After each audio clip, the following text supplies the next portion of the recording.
ഇന്ന് നമ്മൾ ചെയ്യാൻ വേണ്ടി പോകുന്നത് ടേബിളിനെ ഫിഗ്മയിൽ എങ്ങനെ നമുക്ക് ഓട്ടോ ലേഔട്ടായിട്ട് ഡിസൈൻ ചെയ്യാൻ പറ്റുമെന്നാണ്. തുടക്കക്കാർക്കായിട്ടുള്ള ഡിസൈനേഴ്സിന് കാണുമ്പോൾ കുറച്ച് പാടായിട്ടൊക്കെ തോന്നും. വൺ സ്റ്റെപ്പ് ബൈ സ്റ്റെപ്പ് ആയിട്ടൊന്ന് ഫോളോ ചെയ്താൽ മതി, നിങ്ങൾക്ക് സുഖമായിട്ട് തരും. പിന്നെ ഫിഗ്മയിൽ പുതിയൊരു അപ്ഡേറ്റ് ഉണ്ട്, നമുക്ക് ഒറ്റ ക്ലിക്കിൽ നമുക്ക് ഓട്ടോ ലേഔട്ട് സെറ്റ് ചെയ്യാൻ പറ്റില്ല. പക്ഷേ ആ ഒരു പ്രോസസ്സ് ഇതിൽ അപ്ലൈ ആവത്തില്ല. കാര്യം ഇനി അടുത്തൊരു അപ്ഡേറ്റ്സിൽ ഫിഗ്മ കുറച്ചും കൂടെ നല്ല രീതിയിൽ ചെയ്യാൻ പറ്റുന്ന രീതിയിലാക്കുമായിരിക്കാം. ആ ഓട്ടോ ലേഔട്ട് ചെറിയ ചെറിയ കാർഡിൽ മാത്രമാണ് ഇപ്പോൾ അപ്ലൈ ആവുന്നത്. നമുക്ക് വീഡിയോയിലേക്ക് പോകാം. ഇപ്പോൾ സ്ക്രീനിൽ കാണുന്ന ഈ ഒരു ടേബിൾ ലേഔട്ടാണ് ഓട്ടോ ലേഔട്ടിൽ സെറ്റ് ചെയ്യാൻ വേണ്ടി പോകുന്നത്. ഇതിനിപ്പോൾ ആദ്യം നമ്മൾ ചെയ്യാൻ വേണ്ടി പോകുന്നത് ഈ ഒരു റോയുടെ ഫസ്റ്റ് ലൈൻ നമ്മൾ ഡിസൈൻ ചെയ്യാനാണ്. ഓക്കെ, മൊത്തത്തിലുള്ള ടേബിളിൻ്റെ ഫുള്ള് ഡേറ്റാസ് ഞാനിവിടെ ടൈപ്പ് ചെയ്ത് വെച്ചിട്ടുണ്ട്.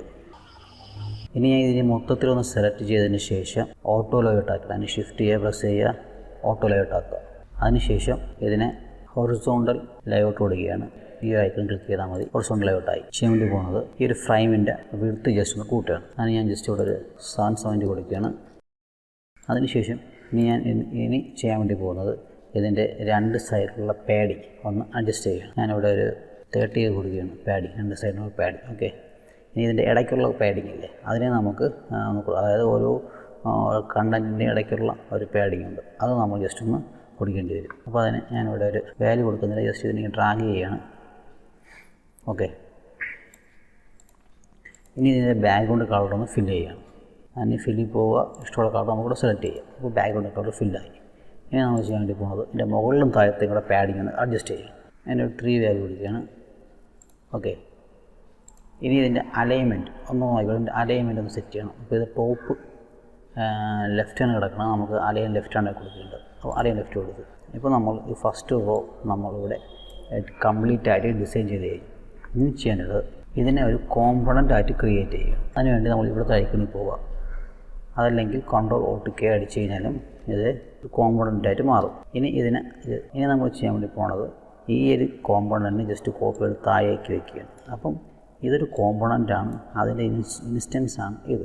ഓക്കെ, ഇനി നമ്മളിവിടെ എന്ത് മാറ്റം വരുത്തിയാലും അതിവിടെ. അപ്പോൾ നമ്മൾ ഇനി ഈ ഡിസൈനൊക്കെ ചെയ്യാൻ വേണ്ടി നമ്മൾ കണ്ടൻറ്റ് അലൈൻമെൻറ്റ് ചെയ്യാൻ വേണ്ടി പോകുന്നത് ഈ ഒരു കോമ്പണൻറ്റിലാണ്. അപ്പോൾ അടുത്തന്നെ ചെയ്യാൻ വേണ്ടി പോകുന്നത് ഈ ഒരു റോ നമ്മൾ കോപ്പി ചെയ്ത് വെച്ച ഇൻസ്റ്റൻസ് ഇല്ലേ, അതിനൊരു കോപ്പി ജസ്റ്റ് താഴേക്ക് എടുത്ത് വയ്ക്കുക. ആ ടേബിളിലേക്ക് ഡേറ്റാസ് നമ്മൾ നോക്കുമ്പം ഓരോ കണ്ടൻറ്റും ഇതേപോലത്തെ ഓരോ കണ്ടൻറ്റും ഓരോ സൈസിലായിരിക്കും. അപ്പോൾ അത് നമ്മൾ ജസ്റ്റ് ഒന്ന് ഇവിടെ നിന്ന് സെറ്റ് ചെയ്ത് നോക്കുകയാണ്, അത് അറേഞ്ച് ആയിരിക്കുമോ ഇല്ലെന്ന് അറിയാൻ വേണ്ടി. നമ്മൾ ടേബിളിൽ ഡേറ്റ വേറെ കണ്ടൻറ്റ് കൊടുത്തിട്ടുണ്ട്. അപ്പോൾ അതിൻ്റെ അലൈൻമെൻറ്റ് നോക്കുമ്പോൾ അത് ഫുള്ള് മെസ്സി ആയിട്ട് കിടക്കുകയാണ്. ഓക്കെ, അപ്പോൾ ഇനി ഇതിനെ നമ്മൾ അഡ്ജസ്റ്റ് ചെയ്യണം. അതിന് നമ്മൾ ചെയ്യാൻ വേണ്ടി പോകുന്നത് ഈ റോയിലാണ് നമ്മൾ അലൈൻമെൻറ്റും കാര്യങ്ങളും മാറ്റാൻ വേണ്ടി പോകുന്നത്. അപ്പോൾ അതിന് ആദ്യം നമ്മൾ ചെയ്യാൻ വേണ്ടി പോകുന്നത് ഇതിൻ്റെ അകത്തുള്ള ഒരു കണ്ടൻറ്റ് സെലക്ട് ചെയ്തതിന് ശേഷം അതിനെ നമ്മൾ ഓട്ടോ ലേഔട്ടിലേക്ക് മാറ്റുകയാണ്.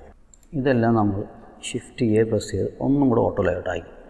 അതിനുശേഷം ചെയ്യാൻ വേണ്ടി പോകുന്നത് ഇതെല്ലാം നമ്മൾ ഫിൽ കണ്ടെയ്നറിലേക്ക് മാറ്റുകയാണ്. പിന്നെ ഒരു കാര്യം ശ്രദ്ധിക്കുകയെന്ന് വെച്ച് കഴിഞ്ഞാൽ നമ്മളിപ്പോൾ ഫിൽ കണ്ടെയ്നറിലേക്ക് എല്ലാം മാറ്റി, ടെക്സ്റ്റൊക്കെ മാറ്റി, ഈ ഐക്കൺ നമ്മൾ മാറ്റി.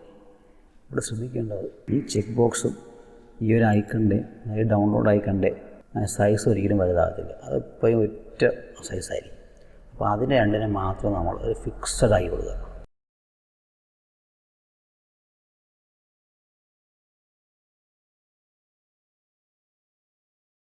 ഓക്കെ അല്ലേ?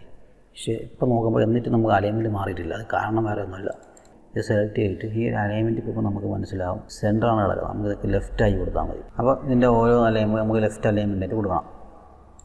ഇതിനെ സെലക്ട് ചെയ്യുക, ലെഫ്റ്റ് അലൈൻമെൻറ്റ് കൊടുക്കുക. ഇതിനെ സെലക്ട് ചെയ്യുക, ലെഫ്റ്റ് അലൈൻമെൻറ്റ് കൊടുക്കുക. ഇത് സെലക്ട് ചെയ്ത് ലെഫ്റ്റ് അലൈൻമെൻറ്റ് കൊടുക്കുക. ഓക്കെ, ഇപ്പോൾ നമുക്ക് ടെക്സ്റ്റ് ഒരുവിധം സെറ്റായിട്ടുണ്ട് അല്ലേ?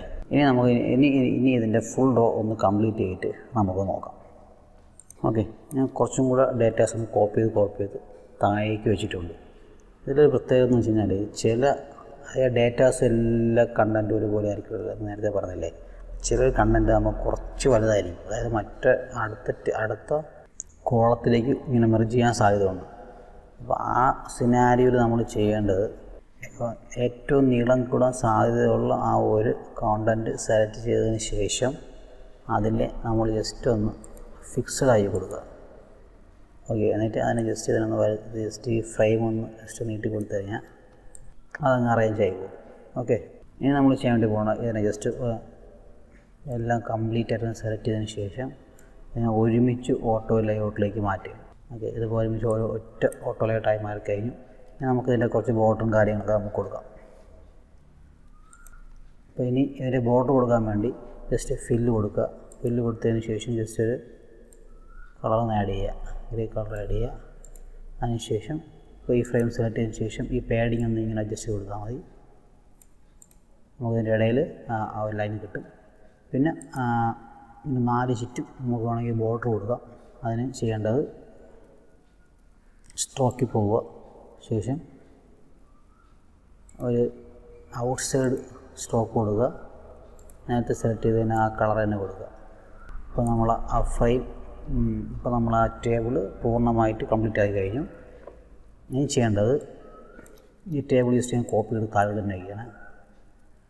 ഓക്കെ, ഇനി അതിൻ്റെ വലിപ്പം ഒന്ന് നമുക്കൊന്ന് കൂട്ടി നോക്കാം, എങ്ങനെയാവും നോക്കാം. ഇതിൻ്റെ വലിപ്പം ഒന്ന് കൂട്ടി നോക്കാം. അത് നമുക്ക് ഓട്ടോയിലോട്ട് കിട്ടിയില്ലെന്ന് അറിയാൻ വേണ്ടിയാണ്. ജസ്റ്റിനെ സെലക്ട് ചെയ്യുക. കണ്ടില്ലേ, നമ്മളിതുപോലെ നമ്മൾ ചെയ്യുമ്പോൾ നമ്മുടെ ഓട്ടോയിലോട്ട് വർക്കാവും. നമുക്ക് നമുക്ക് വേണമെങ്കിൽ വെബിൻ്റെ സൈസിലാണെങ്കിൽ വെബിൻ്റെ സൈസിലേക്ക് മാറ്റാം. ടാബിൻ്റെ സൈസിലാണെങ്കിൽ ടാബിൻ്റെ സൈസിലേക്ക് പോറ്റാം. ആ രീതിയിലാണ് ഇപ്പോൾ ചെയ്തിരിക്കുന്നത്. ഓക്കെ, അപ്പോൾ വീഡിയോ കണ്ടു കഴിഞ്ഞാൽ ലൈക്ക് ആൻഡ് സബ്സ്ക്രൈബ്.